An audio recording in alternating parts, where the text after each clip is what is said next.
Mungkin saya melihatnya begini Bang Hasan, dalam masyarakat kita kebiasaan adanya seperangkat alat sholat ini kan tadi yang dasarnya bahwa mahar itu adalah sesuatu yang berharga atau bernilai.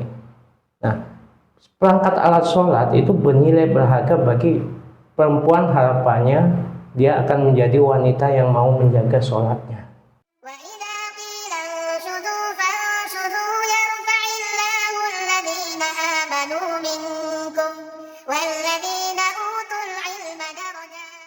Assalamualaikum warahmatullahi wabarakatuh. Bismillahirrahmanirrahim. Alhamdulillahirabbil alamin. Allahumma shalli ala sayyidina Muhammad wa ala ali sayyidina Muhammad. Teman-teman dimanapun berada, semoga aktivitas kita mendapat barokah dari Allah Subhanahu wa Ta'ala, dan senantiasa fisik kita dalam keadaan sehat walafiat. Alhamdulillah, kita berjumpa kembali dalam channel Media Barokah TV bersama Ustadz Fathur Razi. Pada kesempatan sebelumnya, kita membahas mengenai pernikahan. Tentunya pernikahan itu diawali dengan beberapa hal, seperti saling mengenal antara kedua belah pihak, mempelai laki-laki maupun mempelai wanita, dan juga kedua keluarga. Dan tentu juga di situ disepakati yang namanya mahar. Dalam hari ini, tentu kita sering dengar mengenai perangkat alat sholat itu menjadi mahar. Dan kita akan menanyakan mengenai ketentuan dalam mahar tersebut, baik itu banyaknya maupun sedikitnya, dan hal yang sewajarnya seperti apa nanti akan dijelaskan langsung oleh Ustadz Fathur Razi. Silakan Ustadz, bagaimana Ustadz? Baik, terima kasih Bang Hasan dan para pemirsa semuanya. Mudah-mudahan kita semua senantiasa diberikan keberkahan oleh Allah Subhanahu wa Ta'ala. Amin ya rabbal alamin. Berbicara mengenai mahar ya Bang Hasan ya. Mahar ini hukumnya wajib dibayarkan oleh mempelai laki-laki kepada mempelai perempuan, walaupun tidak termasuk rukun dalam pernikahan. Ya, rukunnya kan mempelai laki-laki, mempelai perempuan, kemudian wali ya, saksi dan ijab kabul. Jadi berada di luar rukun, tapi dia hukumnya wajib dan itu harus dibayarkan. Kalaupun tidak dibayarkan, itu akan menjadi hutang. Kan kalau yang sering kita dengar itu dibayar secara tunai, nakdan. Begitu Bang Hasan ya. Tunai itu artinya pada saat itu juga. Bisa juga dibayar secara dicicil atau dengan hutang. Itu boleh secara hukum Bang Hasan, tapi dia harus dibayar nanti. Akan menjadi hutang suami kepada istri. Yang namanya hutang kan tentu tergantung kerelaan ya. Artinya kalau istri mengikhlaskan nggak masalah. Yang jelas ini akan menjadi hak perempuan, yaitu istri ya. Dan suami sebenarnya sudah nggak punya hak lagi atas harta yang diberikan itu, mahar yang diberikan. Seberapapun banyaknya. Jadi kalau yang diberikannya banyak ya udah nggak boleh. Fala ta'khudhu minhu syai'a, gitu kan kata Allah dalam Al-Qur'an. Surat An-Nisa ayat 20. Yang konteksnya ini kalau ingin mengganti salah satu istri kemudian sudah memberikan kepada istri yang ingin diceraikan itu, kintoron itu harta yang banyak ya. Kalau diberikan harta yang banyak, mobil mewah, rumah mewah misal, fala ta'khudhu minhu syai'a, maka jangan kamu mengambil sedikit pun. Di sini menggunakan isim nakirah. Kalau dalam bahasa Arab itu isim nakirah itu salah satu makna yang ingin disampaikan adalah secuil apapun nggak boleh diambil. Gitu. Jadi walaupun satu perak atau misalnya spionnya aja dah kalau mobil itu nggak boleh. Itu sudah hak istri. Dan kalaupun mau mengambil tadi atas dasar kerelaan. Kalau maupun misalnya istri merelakan, mengikhlaskan ya nggak masalah gitu ya. Artinya memberikan dengan ikhlas. Nah ini mahar hukumnya, Bang Hasan, wajib. Dalilnya dalam surat An-Nisa ayat 24. Famastamta'tum bihi minhunna fa'atuhunna ujurahun. Jadi kalau kalian sudah menikahi ya perempuan yang ingin kalian nikmati, istimta di situ bahasanya. Nikmati dalam artian berhubungan suami istri, maka berikan ujurnya atau imbalannya, berikan maharnya. Nah, jadi begitu Bang Hasan, hukumnya wajib dan harus dibayarkan. Walaupun dengan tadi sekali lagi, walaupun dengan metode hutang atau dicicil, tetap itu akan menjadi hutang suami terhadap istri. Itu Bang Hasan, itu secara hukum. Nah, tadi kan saya sempat singgung mengenai yang diangsur, Zat. Sering itu menjadi candaan begini, Zat. Nah, kalau barangnya diangsur mah nggak bisa semuanya, Bang. Ya digauli, Bang. Atau saya dulu lah ini. Kalau itu lain soal gitu ya. Jadi tetap ketika pernikahannya sudah sah ya udah, hak dan kewajiban suami istri berlaku. Yang mahal di luar tadi. Jadi hubungan apa namanya kekeluargaan, maksudnya hubungan antara suami dan istri itu berlaku. Jadi hak dan kewajiban seperti yang sudah pernah kita bahas ya di video yang, kalau nggak salah video yang pertama bahasannya. Nah, tapi masalah tadi hutang itu tetap, kalau misalkan dicicilnya 5 kali ya udah, tinggal berapa kali itu harus dilunasi. Kecuali, sekali lagi kecuali misalkan dalam perjalanannya ternyata istri mengikhlaskan, itu lain soal. Nah, kalau mengenai yang marak itu atau yang sering kita dengar itu seperangkat alat sholat dibayar tunai, Zat. Itu gimana, Zat? Ya itu kaitannya sebenarnya dengan berapa sih kadar mahar yang harus diberikan gitu ya kepada seorang istri. Nah ini kalau kita kembali ke kajian ya mengenai pernikahan itu, kita lihat ada batas maksimal, ada batas minimal. Jadi muncul pertanyaan di situ, berapa sih batas maksimalnya? Ya, ternyata batas maksimalnya nggak ada, Bang Hasan.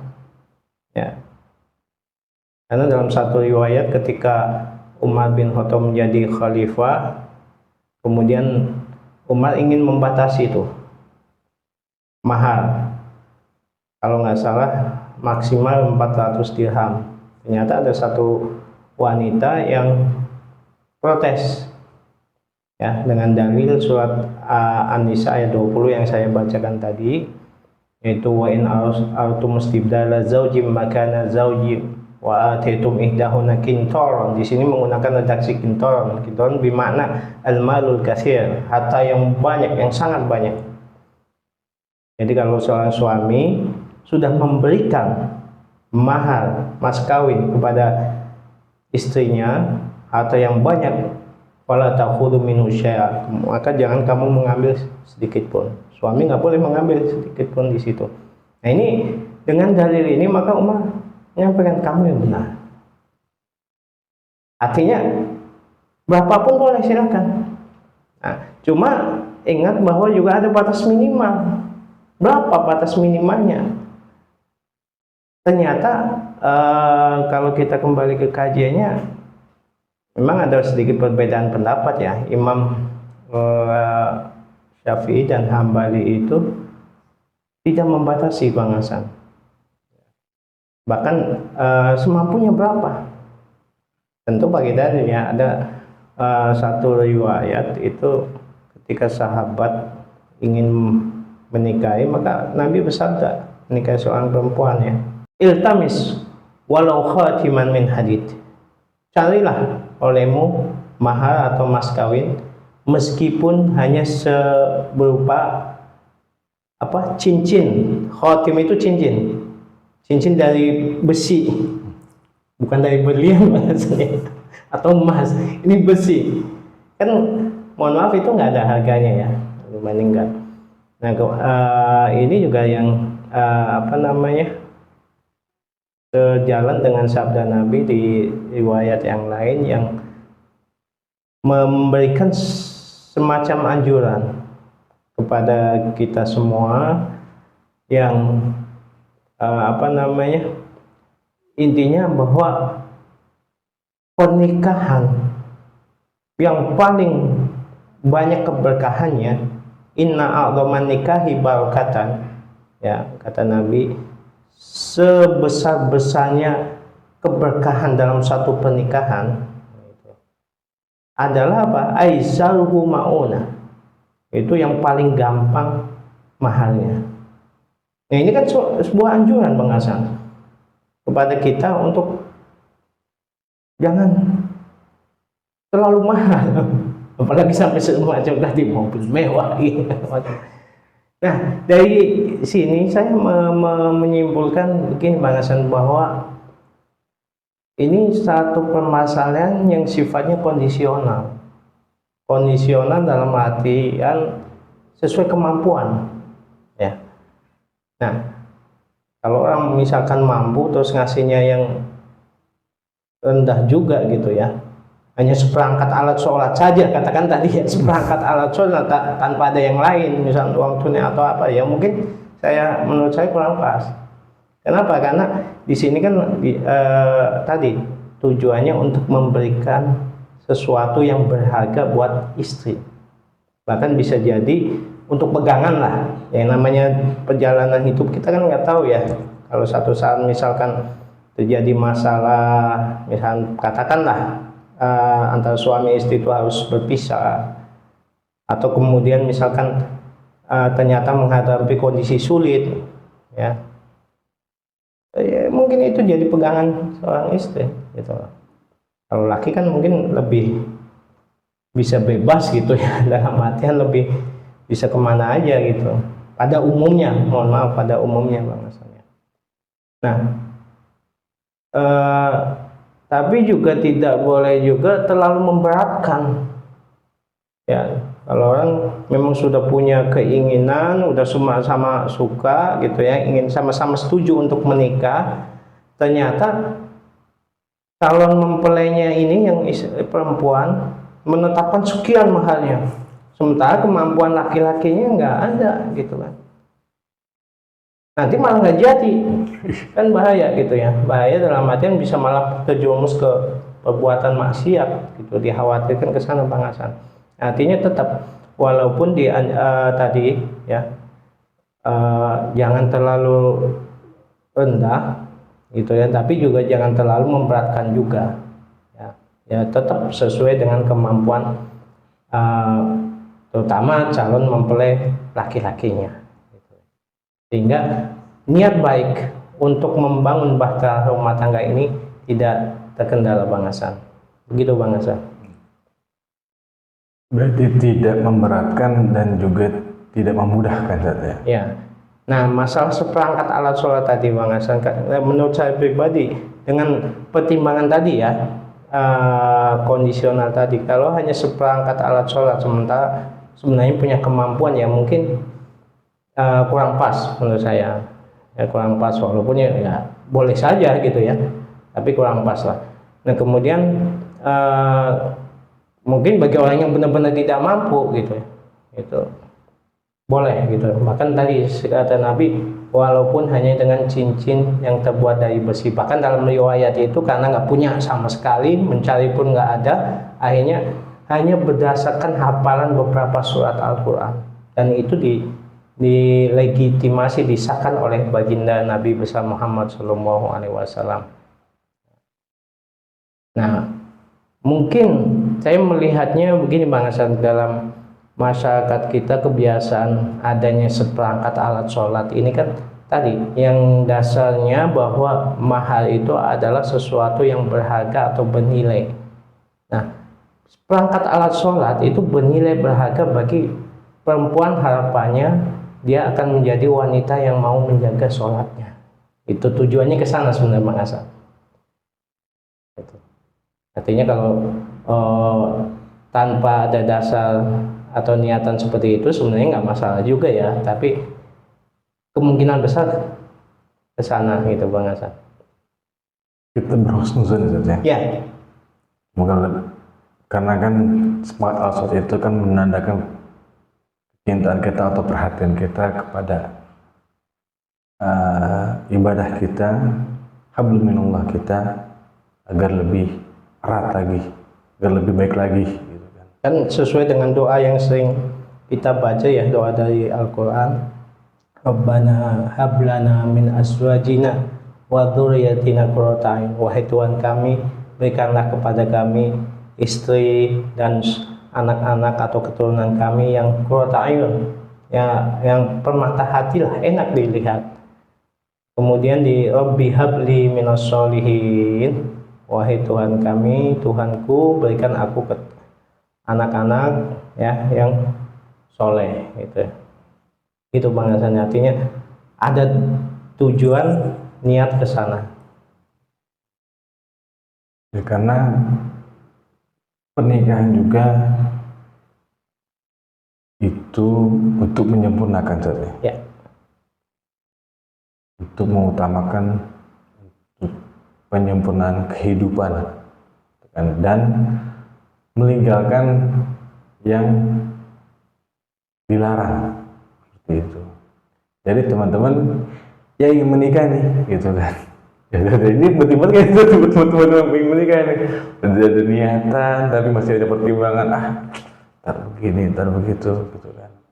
Tadi Ustaz sudah sampaikan itu tidak memberatkan dan juga tidak menggampangkan gitu teman-teman. Jadinya itu yang harus kita benar-benar perhatikan gitu kan, dari kedua belah pihak nih gitu.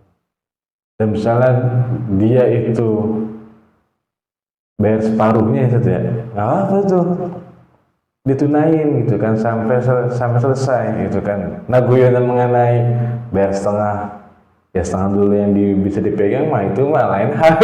Itu aja gitu aja teman-teman. Jangan dianggap itu sebagai sebuah hal yang harus atau serius gitu kan. Cuma kan kadang yang jadi kendala begini Bang Hasan, mungkin di kalangan masyarakat kita ketika misalkan akad nikah apalagi di hadapan orang banyak dengan dibimbing oleh penghulu misalkan dengan mas kawin, seperangkat alat sholat dan uang 100 juta dibayar cicil atau